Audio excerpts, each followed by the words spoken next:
তারাও এ বিষয়ে কোনো আইনি পদক্ষেপ নেন না। এর কারণ কি? ঢাকায় তা খোঁজ নিয়েছেন আমাদের সংবাদদাতা রাকিব হাসনাত। সম্প্রতি সাংবাদিক রোজিনা ইসলামকে ঢাকার সচিবালয়ে স্বাস্থ্য মন্ত্রণালয়ে আটকে রেখে হেনস্থার পর ঘটে যাওয়া তুলকালাম ঘটনা প্রবাহের মধ্যেই তারই একজন সহকর্মীর একটি ব্যক্তিগত ফোনালাপ ফাঁস হয়েছে সামাজিক যোগাযোগ মাধ্যমে। বাংলাদেশে এ ধরনের ব্যক্তিগত ফোনালাপ ফাঁস করে রাজনৈতিক কিংবা পরিস্থিতিগত সুবিধা নেওয়ার চেষ্টা নতুন কিছু নয়। তবে সাম্প্রতিক সময়ে এই প্রবণতা ব্যাপক বেড়ে যাওয়ায় অনেকেই জরুরি বা ব্যক্তিগত নানা আলাপের ক্ষেত্রে ফোনে কথা না বলে বিভিন্ন অ্যাপ ব্যবহার করছেন। তেমনি একজন ঢাকার একটি বেসরকারি সংস্থার কর্মকর্তা সঞ্জিদা খান। আমি রিসেন্টলি নতুন একটা অ্যাপ ইউজ করা শুরু করেছি, সিগন্যাল অ্যাপ। একটা মানুষ কমিউনিকেশনের ক্ষেত্রে যে একটা কনফিডেন্সের যে লেভেল, সেই লেভেলটা আসলে এখন চলে যাচ্ছে। এখন হোয়াটসঅ্যাপ ইউজ করি, হোয়াটসঅ্যাপটা নিয়েও এরকম একটা ভয় থাকে, কিন্তু আসলে কথা বলার সময় তো মেপে কথা বলা যায় না। বাংলাদেশে গত এক যুগে ফোনালাপ ফাঁসের ক্ষেত্রে বহুল আলোচিত ঘটনা হলো দেশের দুই প্রধান রাজনীতিক প্রধানমন্ত্রী শেখ হাসিনা ও বিএনপি চেয়ারপারসন খালেদা জিয়ার মধ্যকার ফোনালাপ ফাঁস হওয়া। দেশের প্রধানমন্ত্রীর ফোনালাপ কারা ফাঁস করল সেটি তদন্তের কোনো দৃশ্যমান উদ্যোগ সরকারি সংস্থাগুলোর মধ্যেও দেখা যায়নি। বরং গত নির্বাচনের আগে বিরোধী দলের একাধিক নেতার ফোনালাপ ফাঁস করে সেগুলো কয়েকটি টেলিভিশনেও প্রচার করানো হয়েছে। সাম্প্রতিক সময়ে হেফাজত ইসলাম নেতা মামুনুল হক সহ এমন অনেক ফোনালাপ দিনের পর দিন প্রচার করা হয়েছে কয়েকটি টেলিভিশনে। কিন্তু এগুলো কোথা থেকে সংগ্রহ করে তারা প্রচার করছে সেটি অবশ্য প্রকাশ করেনি। আবার সরকারিভাবে কোনো সংস্থা যেমন দায়ও স্বীকার করে না, আবার আইন বিরোধী হওয়া সত্ত্বেও এগুলি নিয়ে কোনো তদন্ত হয় না। মানবাধিকার সংগঠক নূর খান লিটন বলছেন, সরকারি সংস্থাগুলোর বাইরে কারও এভাবে ফোন রেকর্ড করার সক্ষমতাই নেই। যারা সরকারের সমালোচনা করেন বা বিরোধী রাজনীতির সাথে যুক্ত, অথবা যারা মিডিয়ার সাথে যুক্ত, গুরুত্বপূর্ণ ভূমিকা পালন করেন, সরকারি বিভিন্ন দুর্নীতি ফাঁস করেন, তাদের ক্ষেত্রেই আমরা দেখি এটা প্রয়োগ হতে। যারা সরকারে আছেন বা যারা ক্ষমতাধর ব্যক্তি, তাদের ফোনালাপ ফাঁস হতে আমরা এখনো দেখিনি। নাগরিকদের ফোনালাপ রেকর্ড করার সামর্থ্য একমাত্র সরকারি সংস্থাগুলোরই আছে বলে বিভিন্ন সূত্রে আমরা জানতে পেরেছি। মিডিয়াতে এই বিষয়ে নিউজ হতেও দেখেছি যে বিভিন্ন দেশ থেকে এই যন্ত্রপাতি সংগ্রহ করা হয়েছে। কিন্তু ফোনালাপ কারা ফাঁস করেছে সেটি জানা না গেলেও যারা এসব ঘটনার শিকার হন তারাই বা কেন কোনো আইনি প্রতিকার পেতে চান না, সেটাও এখন একটি বড় প্রশ্ন।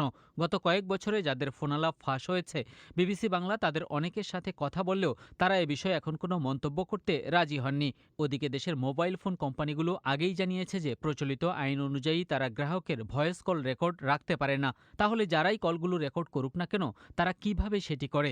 জবাবে ঢাকা বিশ্ববিদ্যালয়ের তথ্য প্রযুক্তি ইনস্টিটিউটের শিক্ষক ডক্টর নওশীন নাওয়ার বলছেন, ফোন ও বেস স্টেশনের মধ্যে একটা ডিভাইসের মাধ্যমে ফেক স্টেশন তৈরি করে আড়ি পাতা ও রেকর্ড করা হয়। এই ফেক বেস স্টেশনটা কি করবে? সে হচ্ছে, আমি যে কথা বলতেছি, সে একটা নেটওয়ার্ক স্থাপন করে দিবে, যার ফলে আমার যে কথাটা সেটা এই নেটওয়ার্কের মাধ্যমে যাবে এবং সে সেখানে এটাকে রেকর্ড করতে পারবে, এটাকে সে স্টোর করতে পারবে।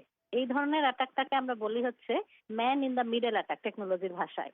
এই ডিভাইসটার নাম হচ্ছে IMSI ক্যাচার। এই ক্যাচার দিয়ে আমরা আসলে মাঝখানে আড়ি পাততে পারি।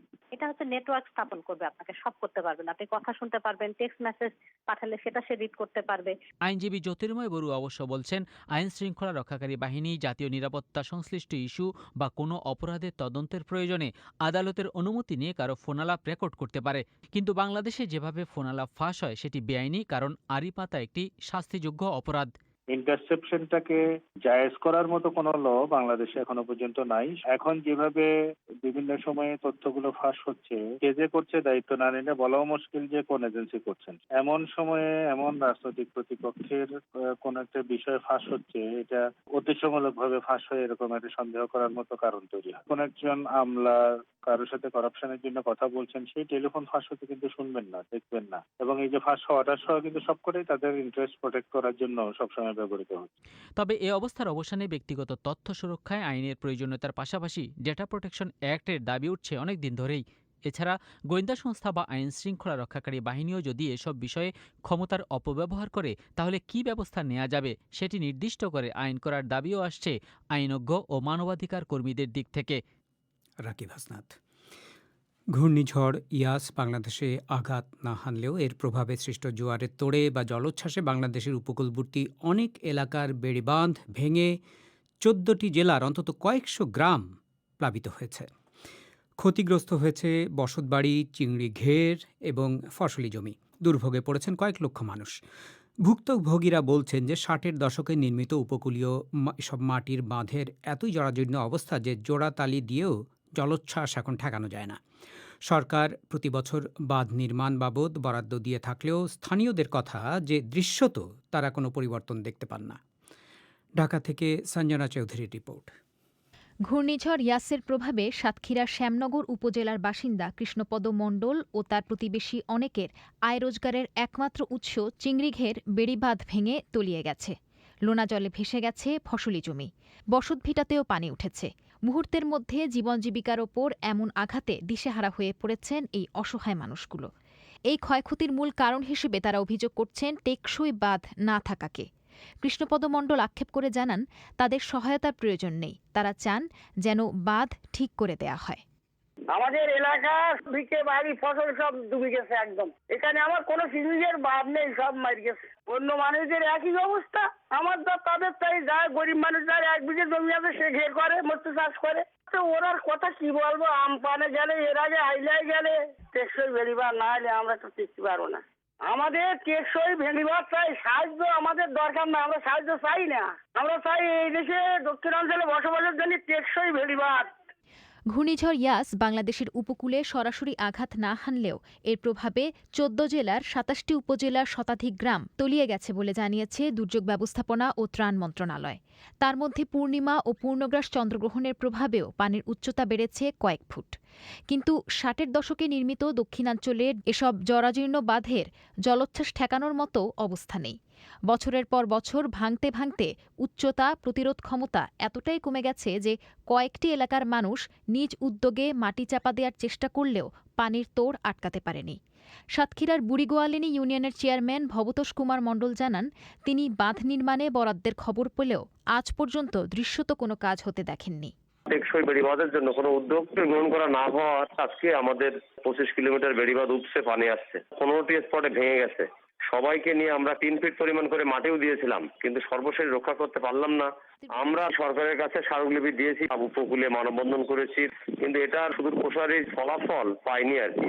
যখন দেখি যে একটা জায়গায় বেড়িবাঁধ হচ্ছে, তখন জানা যায় যে ঠিকাদার বদলের পরে সর্বশেষ কাজ হয় লেবার ঠিকাদার দিয়ে। এখনো যদি টেকসই বেড়িবাঁধ না হয়, তাহলে আগামী যে প্রজন্ম যারা বিশেষ করে এখানে আসবে তারা টিকে থাকতে পারবে বলে আমরা এটা মনে করি না। ত্রাণ প্রতিমন্ত্রী এনামুর রহমানও বলেছেন যে দক্ষিণাঞ্চলের অনেক মাটির বাঁধ সরু হতে হতে জমির আইলের মতো হয়ে গেছে। এসব বাঁধে জোড়াতালি দিয়ে সুরক্ষা দেয়া আর সম্ভব না। তবে ক্ষতিগ্রস্ত কয়েকটি এলাকা চিহ্নিত করে সেখানে এরই মধ্যে বাঁধ মেরামত ও স্থায়ীভাবে পুনর্নির্মাণের কাজ করা হচ্ছে বলে জানিয়েছেন পানি সম্পদ উপমন্ত্রী এনামুল হক শামীম। এরই মধ্যে বেশ কয়েকটি প্রকল্প পাশ হয়েছে। যেসব বাঁধে ঝুঁকি বেশি সেগুলোর কাজ প্রক্রিয়াধীন আছে, তবে স্থায়ী বাঁধ নির্মাণের বিষয়টি সময় সাপেক্ষ বলে তিনি জানান। আমরা এখন স্থায়ী সমাধানের দিকে যাচ্ছি। আমাদের অর্থনৈতিক সক্ষমতা বাড়ার কারণে এখন তো আমাদের লক্ষ হাজার কোটি টাকার বাজেট হয়। তো আমরা পর্যায়ক্রমিক ভাবে বাঁধগুলোকে উঁচু করতেছি, প্রশস্ত করতেছি। এই প্রকল্পগুলো চলতেছে। এখন সবগুলা বাঁধ তো আর একসাথে করা যাবে না। পর্যায়ক্রমিক ভাবেই যেগুলা ঝুঁকি বেশি সেগুলো প্রক্রিয়াধীন আছে, কোনো কোথাও কাজ শুরু হয়েছে এবং কোথাও হবে। তো এই বিষয়গুলো একটু সময় লাগে, বাট আমরা স্থায়ী বাঁধ দিয়ে সেই লক্ষ্যে আমরা কাজ করে যাচ্ছি। আর ওই সমাধান হওয়ার আগ মুহূর্ত পর্যন্ত তো আমাদের মেরামত করে রাখতেই হবে বাঁধটা আসলে।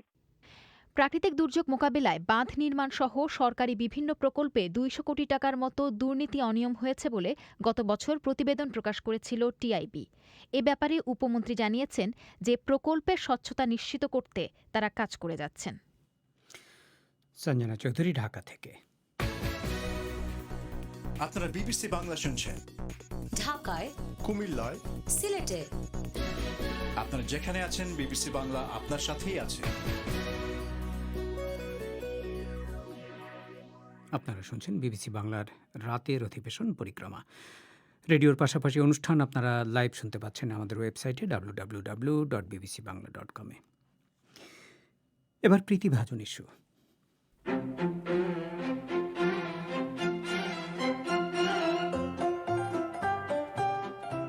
এ সপ্তাহের প্রীতিভাজন ইস্যুতে সবাইকে স্বাগত। আজ আপনাদের সাথে আছি মানসী বড়ুয়া আর আমি সাবির মুস্তাফা।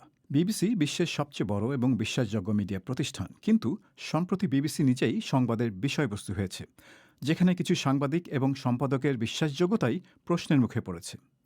২৬ বছর আগে বিবিসির সাংবাদিক মার্টিন বশির প্রিন্সেস ডায়ানার একটি সাক্ষাৎকার নেন, যেটাকে বলা হয় ব্রিটিশ মিডিয়া ইতিহাসের সেরা সাক্ষাৎকারগুলোর একটি। এই সাক্ষাৎকারেই প্রিন্সেস ডায়ানা ইঙ্গিত দেন তার স্বামী রানী দ্বিতীয় এলিজাবেথের বড় ছেলে যুবরাজ চার্লস সবসময়ই আরেকজন নারীর সাথে সম্পর্ক রেখেছেন। কিন্তু একটি বিচার বিভাগীয় তদন্তের রিপোর্টে এখন বলা হয়েছে যে মার্টিন বশির জালিয়াতি করে ডায়ানার ভাইকে ভুয়া কাগজপত্র দেখিয়ে সাক্ষাৎকার নেবার রাস্তা ঠিক করেছিলেন। সে বিষয়ে আজ একটি চিঠি দিয়ে শুরু করছি, লিখেছেন ঢাকা থেকে রিথি সুমাইয়া। সাংবাদিক কি প্রয়োজনে অসত্য তথ্য দিয়ে কোনো ঘটনার প্রত্যক্ষ বর্ণনা সংগ্রহ করতে পারেন?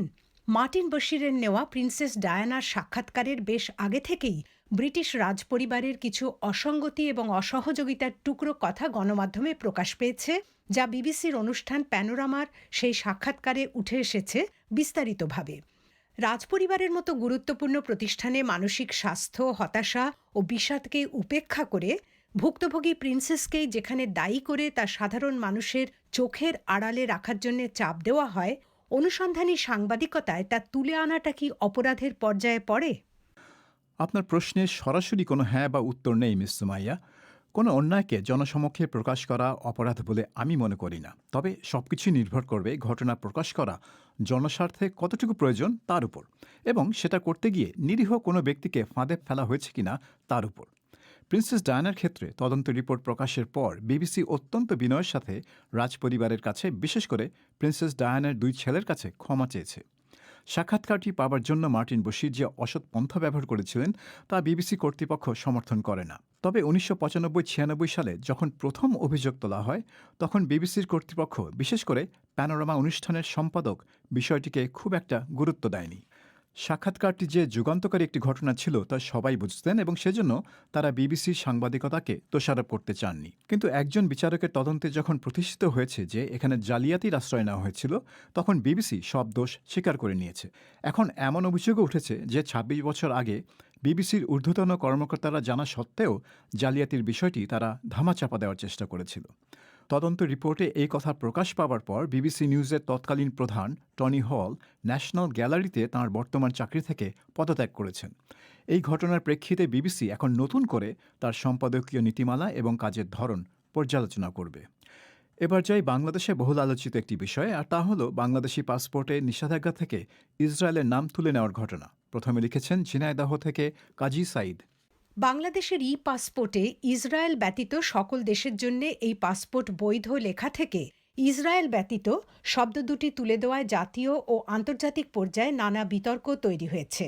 ইসরায়েল ব্যতীত এই অংশটুকু তুলে দিলে যা থাকে তা হল সকল দেশের জন্য এই পাসপোর্ট বৈধ।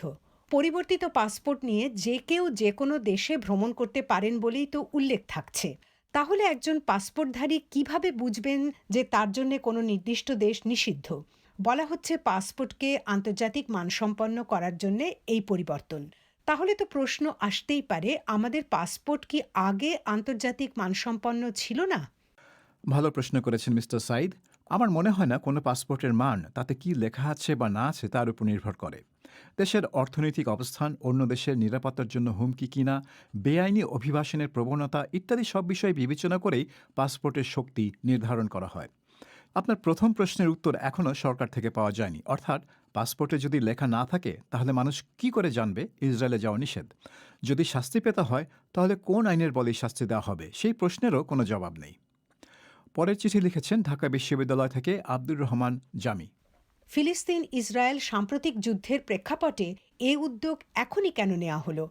আরব বিশ্বের রাষ্ট্রগুলোর মতো ভবিষ্যতেও কি বাংলাদেশ ইসরায়েলের সাথে কূটনৈতিক সম্পর্ক স্থাপন করবে? এই ঘটনা কি তার একটি উপলক্ষ? ঘটনা প্রবাহ থেকে আমি যতটুকু বুঝেছি মিস্টার রহমান, তা থেকে মনে হয় পাসপোর্ট থেকে ইসরায়েলের নাম বাদ দেওয়ার সিদ্ধান্ত জেরুসালেম এবং গাজায় সর্বশেষ সংঘাত শুরু হবার অনেক আগে নেওয়া হয়েছিল। কারণ নতুন পাসপোর্ট ছাপানোর সিদ্ধান্ত নিশ্চয়ই অনেক আগেই নিতে হয়েছিল। কাজেই এই উদ্যোগ সাম্প্রতিক যুদ্ধের প্রেক্ষাপটে নেওয়া হয়েছে একথা বলা ঠিক হবে বলে আমার মনে হয় না। আর বাংলাদেশ ইসরায়েলের সাথে সম্পর্ক স্থাপন করবে কি না সে প্রশ্নের জবাব নীতি নির্ধারকরা দিতে পারবেন। এখনও পর্যন্ত তারা বলছেন না। এই ঘটনা নিয়ে ঢাকায় ফিলিস্তিনি রাষ্ট্রদূতের মন্তব্য নিয়ে লিখেছেন বগুড়ার শেরপুর থেকে সম্পদ কুমার পোদ্দার বলরাম। আমরা বাংলাদেশিরা শুরু থেকেই ফিলিস্তিনের পক্ষে ছিলাম, আছি, থাকব। কিন্তু আন্তর্জাতিক মানের পাসপোর্ট করতে গিয়ে একটি লাইন মুছে ফেলা হয়েছে। এ নিয়ে ফিলিস্তিনি রাষ্ট্রদূত এক সংবাদ সম্মেলন করে আমাদের বিরুদ্ধে অভিযোগ করে বসল। এটা একেবারেই সমর্থন করা যায় না, কারণ স্বাধীন সার্বভৌম বাংলাদেশের পররাষ্ট্র নীতি আমরা ঠিক করব, অন্য কোনো দেশের রাষ্ট্রদূতরা নয়। আপনি হয়তো ফিলিস্তিনি রাষ্ট্রদূতের প্রতি ন্যায় বিচার করছেন না মিস্টার পোদ্দার। বাংলাদেশের কোনো সিদ্ধান্ত যদি কোনো দেশের স্বার্থ স্পর্শ করে, তাহলে ঢাকায় সে দেশের রাষ্ট্রদূত মন্তব্য করতেই পারেন, যেহেতু তিনি সে দেশের প্রতিনিধি এবং নিজ দেশের মনোভাব তুলে ধরাই তাঁর কাজ। তবে হ্যাঁ, নেতিবাচক মন্তব্য জনসমক্ষে তুলে না ধরে বাংলাদেশি কর্মকর্তাদের সাথে একান্ত বৈঠকে দেওয়া কূটনৈতিক সম্পর্কের ক্ষেত্রে ভালো হতো।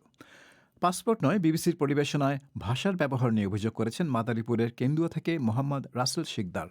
ইসরায়েল ফিলিস্তিনি যুদ্ধের খবর প্রচারের সময় বিবিসি বাংলা হামাসকে অনেকবার উগ্রবাদী সংগঠন বলছে। ইসরায়েলি সেনাদের হাতে অনেক নারী ও শিশু নিহত হয়েছে। ইসরায়েলি সেনাদের উগ্রবাদী না বলে বিবিসি বাংলা কোন কারণে হামাসকে উগ্রবাদী সংগঠন বলছে? নাকি বিবিসি পশ্চিমা নীতির প্রতিফলন ঘটানোর চেষ্টা করেছে? আমরা কোনো দেশের সেনাবাহিনীকে কোনো পন্থী বা বাদী বলে আখ্যায়িত করি না মিস্টার শিকদার। তাদেরকে আমরা সে দেশের সেনাবাহিনী হিসেবেই সম্বোধন করি। তবে হামাস বা অন্যান্য রাজনৈতিক শক্তিকে আমরা তাদের আদর্শ, নীতি, কর্মপন্থা ইত্যাদির ভিত্তিতে ডানপন্থী, বামপন্থী, উগ্রবাদী, উদারপন্থী, মধ্যপন্থী ইত্যাদি বলে থাকি। হামাস যেহেতু একটি সশস্ত্র বাহিনী এবং তারা ইসরায়েল রাষ্ট্রের বিলুপ্তি চায়, তাই তাদেরকে উগ্রবাদী হিসেবেই বর্ণনা করা হয়। চলতি বিষয় নিয়ে আরও চিঠি নিয়ে একটু পরে আসছি, তবে আগে আমাদের কন্টেন্ট নিয়ে দু একটি চিঠি নেওয়া যাক। আমাদের একটি পরিবেশনা নিয়ে প্রশ্ন করে লিখেছেন ভোলার চর ফ্যাশন থেকে সালমা আক্তার। গরমে অসুস্থ হওয়া থেকে বাঁচতে করণীয় বিষয়ে প্রতিবেদনে বলেছেন ফ্যানের নিচে পানির বালতি রাখতে, আর বিস্তারিত লিখেছেন এটা ঘরকে কিছুটা ঠান্ডা করে। আমার বুঝে আসলো না পানির বালতি রাখলে ঘর কিভাবে ঠান্ডা হবে। আমার মনে হয় পদ্ধতিটা অনেকটা এয়ার কুলারের মতো কাজ করে মিস আক্তার। ফ্যানের বাতাস পানির উপর দিয়ে আসলে কিছুটা ঠান্ডা হয়, যেমন নদী বা লেকের পাড়ে দাঁড়ালে বাতাসটা কিছুটা শীতল হয় পানির প্রভাবে, তেমনি আমাদের একটি ভিডিও নিয়ে বিরূপ প্রতিক্রিয়া দেখিয়ে লিখেছেন পটুয়াখালীর মৌকরণ থেকে মোহাম্মদ শাহিন তালুকদার। বাইকার বধূর খবরটি বিবিসি বাংলার সামনে নিয়ে এসে সমালোচিত হয়েছে। সুনাম ক্ষুণ্ণ হয়েছে বিবিসি বাংলার। আদৌ এটার দরকার ছিল কি? আপনি ভিডিওটি পছন্দ করেননি জেনে দুঃখিত হলাম মিস্টার তালুকদার, তবে আমি আপনার সাথে একমত নই। বাইকার বধূর খবরটি আমাদের সুনাম ক্ষুণ্ণ করেনি, বরং আমরা লক্ষ্য করছি বাইকার বধূ ভিডিওটি নতুন করে প্রমোট করার ফলে আরও অনেকে সেটা দেখতে আগ্রহী হয়েছেন। আমাদের অনুষ্ঠানে একজনের অনুপস্থিতি অনুভব করছেন খুলনার পাইকগাছার আরিফুল ইসলাম। অনেক সময় বাংলাদেশের বিভিন্ন মন্ত্রীর সাথে নানা রকম বিষয় নিয়ে একান্ত কথা বলেন আপনারা, যেমন পররাষ্ট্রমন্ত্রী, আইনমন্ত্রী ইত্যাদি। আবার বিএনপির মহাসচিব মির্জা ফখরুল ইসলাম আলমগীর সহ বিভিন্ন উচ্চ পর্যায়ের লোকেদের সাথে সরাসরি সাক্ষাৎকার সংবাদ শুনতে খুবই ভালো লাগে। কিন্তু আমি বাংলাদেশের সড়ক পরিবহন ও সেতুমন্ত্রী ওবায়দুল কাদেরের সাক্ষাৎকার কখনো শুনিনি। ওনার সাক্ষাৎকার নেওয়া হয় না কেন? এই প্রশ্নটা মাথায় সবসময় ঘুরপাক খায়। কারণ একটাই মিস্টার ইসলাম, ওবায়দুল কাদের সাক্ষাৎকার দিতে চান না। তিনি কোনো প্রশ্নের জবাব দিতে চান না, আর তিনি না চাইলে আমাদের করার কিছুই থাকে না। এবার ফিরে আসি সাময়িক প্রসঙ্গে। আমাদের ওয়েবসাইটে রোজিনা ইসলামের গ্রেফতার পরবর্তী বিষয়ে একটি বিশ্লেষণ নিয়ে মন্তব্য করেছেন ঢাকার গ্যান্ডারিয়া থেকে মোহাম্মদ জিল্লুর রহমান। অনুসন্ধানী সাংবাদিকতা নিয়ে আফরোজা সোমার চমৎকার ও সময়োপযোগী প্রতিবেদনটি পড়লাম। প্রতিবেদনটিতে অনুসন্ধানী সাংবাদিকতার গুরুত্ব ও ঐতিহাসিক ভূমিকা চমৎকারভাবে ফুটে উঠেছে। গণমাধ্যমের স্বাধীনতা গণতন্ত্রের একটি শক্তিশালী ভিত্তি ও রক্ষা কবচ। এই ভিত্তিকে যত বেশি মজবুত করা যাবে, দেশ পরিচালনা ততই স্বচ্ছ হবে। গণতন্ত্রের জন্য গণমাধ্যমের স্বাধীনতাও অপরিহার্য। যে গণমাধ্যম সরকারের সমালোচনা করবে, সেই গণমাধ্যমের স্বাধীনতা আবার সেই সরকারকেই নিশ্চিত করতে হবে। গণতন্ত্রের রক্ষা কবচ হিসাবে শক্তিশালী গণমাধ্যম রক্ষা করা সরকারেরই দায়িত্ব ও কর্তব্য। আপনার সাথে সবাই নিশ্চয়ই একমত হবেন মিস্টার রহমান, গণতন্ত্রের জন্য একটি স্বাধীন গণমাধ্যম আবশ্যিক। একই সাথে সাধারণ মানুষের বাক স্বাধীনতা নিশ্চিত করাও জরুরি। এই দুটো মৌলিক অধিকার নিশ্চিত না হলে গণতন্ত্র নিছক একটি স্লোগানে পরিণত হয়, আর সেটাও হয় মূল্যহীন একটি স্লোগান। এবার আসি করোনা ভাইরাস প্রসঙ্গে। লিখেছেন লক্ষ্মীপুরের রামগতি থেকে মোহাম্মদ ফরহাদ রাজু। গত বছর মার্চ মাসের মধ্য থেকে শিক্ষা প্রতিষ্ঠান বন্ধ রয়েছে এবং সেগুলো খোলার কোনো নামগন্ধ নেই। আমাদের জন্য সরকার কি কিছুই করতে পারবে না? তাহলে কেন শিক্ষা প্রতিষ্ঠান বন্ধ রেখেছে? শিক্ষা প্রতিষ্ঠান খোলার সময় কি করোনা ভাইরাসের প্রকোপ বেড়ে যায়?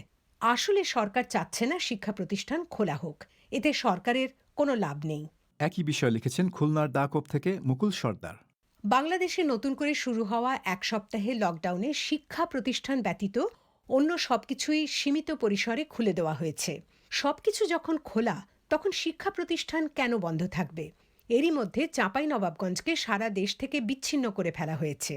সামগ্রিকভাবেও করোনা সংক্রমণ আবার বাড়তে শুরু করেছে। এই পরিস্থিতিতে শিক্ষা প্রতিষ্ঠান খুলে দেওয়া যৌক্তিক হবে কিনা সেটিও বিবেচনার বিষয়। আপনার দুটি প্রশ্নে বৈপরীত্যের আভাস পাচ্ছি মিস্টার সর্দার। আপনি কি চাইছেন শিক্ষা প্রতিষ্ঠান খুলে দেওয়া হোক নাকি বন্ধ থাকুক? আমার তো মনে হয় শিক্ষামন্ত্রী সিদ্ধান্তহীনতায় ভুগছেন। সব খুলে দিলেও স্কুল কলেজ কেন বন্ধ, আবার নতুন সংক্রমণের মাঝে খুলে দেওয়া উচিত না, এই বিপরীতমুখী দুই ভাবনা ঘুরপাক খাচ্ছে আপনার মতো অনেকের মাথায়। এবারে কোয়ারেন্টিন বিষয়ে একটি চিঠি পাঠিয়েছেন কাতারের দোহা থেকে মোহাম্মদ সাজ্জাদ হোসেন। পৃথিবীর অনেক দেশেই ফুললি ভ্যাকসিনেটেডের ব্যাপারে নির্দেশনা শিথিল করা হলেও কাতার, কুয়েত এবং বাহরাইন থেকে আসা অনেক শ্রমিক ফুললি ভ্যাকসিনেটেড থাকার পরেও তাদেরকে কেন দেশে ফিরে হোটেল কোয়ারেন্টিনের নামে হয়রানি করা হচ্ছে তা একটু অনুসন্ধান করে হোটেল বাণিজ্য বন্ধ করে প্রবাসীদের কষ্টে উপার্জিত অর্থের অপচয় রোধে প্রয়োজনীয় পদক্ষেপ গ্রহণ করার জন্য আপনার মাধ্যমে যথাযথ কর্তৃপক্ষের দৃষ্টি আকর্ষণ করছি। বাধ্যতামূলক হোটেল কোয়ারেন্টিনের পক্ষে অনেক যুক্তি আছে মিস্টার হোসেন, তবে 3 দিনের কোয়ারেন্টিনে আদৌ কোনো কাজ হয় কিনা তা নিয়ে অনেক প্রশ্ন থাকতে পারে। আমার জানা মতে কোয়ারেন্টিন 10 দিনের হতে হয়, যদিও অনেক দেশে 5 দিন বা 7 দিন পরে পরীক্ষা করে নেগেটিভ হলে আগে চলে যেতে দেওয়া হয়। সেদিক থেকে বাংলাদেশের নিয়ম বেশ শিথিলই বলতে হবে। কিন্তু আপনি ফুললি ভ্যাকসিনেটেডের ব্যাপারে যা বলছেন সেটা পুরোপুরি সঠিক না। এ বিষয়ে আন্তর্জাতিক পর্যায়ে কোনো সিদ্ধান্ত এখনও হয়নি, যদিও কিছু কিছু দেশ পর্যটকদের ক্ষেত্রে ভ্যাকসিনেশনকে কোয়ারেন্টিন এড়ানোর একটি রাস্তা হিসেবে চালু করছে। পরে চিঠি লিখেছেন ঢাকার সাভার থেকে মোহাম্মদ মাসরুল হাসান। বিবিসির প্রত্যেক সংবাদকর্মীর উচ্চারণ ও বাচনভঙ্গি অত্যন্ত স্পষ্ট ও মনোমুগ্ধকর, কিন্তু বেশিরভাগ সময়ে বিবিসির ফোন ইন, পূর্বে গৃহীত সাক্ষাৎকার অথবা কারো সরাসরি সাক্ষাৎকার প্রচার করলে বিবিসি কর্মকর্তার কথা স্পষ্ট বোঝা গেলেও যার সাক্ষাৎকার প্রচার করা হয় তার কথা বোঝাই যায় না। বিবিসির এই ত্রুটি নিরসনের কোনো উপায় আছে কি? বিষয়টি অত্যন্ত পীড়াদায়ক মিস্টার হাসান। 15-20 বছর আগে আমরা যখন টেলিফোনে অর্থাৎ ল্যান্ডলাইনে সাক্ষাৎকার নিতাম তখন কিন্তু বেশিরভাগ সময় ভালো লাইন পাওয়া যেত, কিন্তু এখন ফোন ইন অনুষ্ঠানে সব কলই আসে মোবাইল ফোনে, যাদের বেশিরভাগ লাইন থাকে নিম্নমানের। তবে সরাসরি সাক্ষাৎকারের ক্ষেত্রে আমরা চেষ্টা করছি অতিথির সাথে স্কাইপ বা হোয়াটসঅ্যাপের মাধ্যমে কথা বলতে, কারণ সেগুলোর মান মোবাইল ফোনের চেয়ে অনেক ভালো। এবারে কিছু চিঠির প্রাপ্তি স্বীকার করা যাক। রংপুরের বেনুঘাট দিঘির পাড় থেকে সেলিম রাজ, মাতুয়াইল যাত্রাবাড়ি থেকে মোবারক হুসাইন, চট্টগ্রামের সন্দ্বীপ থেকে মোহাম্মদ শামীমুল হক মামুন, সদর লালমনিরহাট থেকে কামরুজ্জামান সরকার, সাতক্ষীরার টেকা কাশীপুর থেকে মঈন হোসাইন, আর ফুলবাড়ি দিনাজপুর থেকে মোহাম্মদ মেহেদি হাসান। অনুষ্ঠানের সময় শেষ। শোনার জন্য সবাইকে ধন্যবাদ।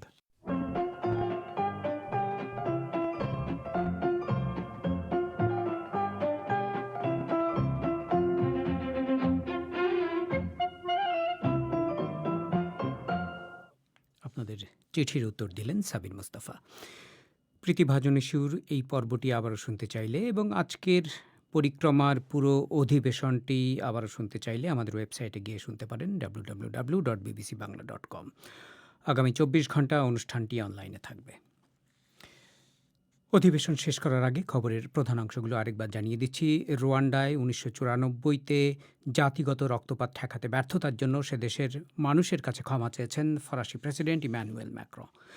বাংলাদেশে ফোনালাপ ফাঁসের পর দুজন পুলিশ কর্মকর্তা বরখাস্ত। অনেক মানুষ বলছেন টেলিফোনে কথা বলতে এখন তারা ভয় পান। অনেকে বলছেন তারা এখন অ্যাপ ব্যবহার করে কথা বলছেন। আর ঘূর্ণিঝড় ইয়াসের প্রভাবে সৃষ্ট জলোচ্ছ্বাসে ভেসে গেছে বাংলাদেশের বহু উপকূলীয় বাঁধ, দুর্গত হয়েছেন কয়েক লক্ষ মানুষ। এরই সাথে শেষ করছি আজকের পরিক্রমা। আমাদের পরবর্তী অধিবেশন শুনবেন আগামীকাল বাংলাদেশের সময় সন্ধ্যে 7:30, ভারতে সন্ধ্যে 7টায় শুনবেন আশা করে। আমি শাকিল আনোয়ার আজকের মতো এখানেই বিদায় চাইছি।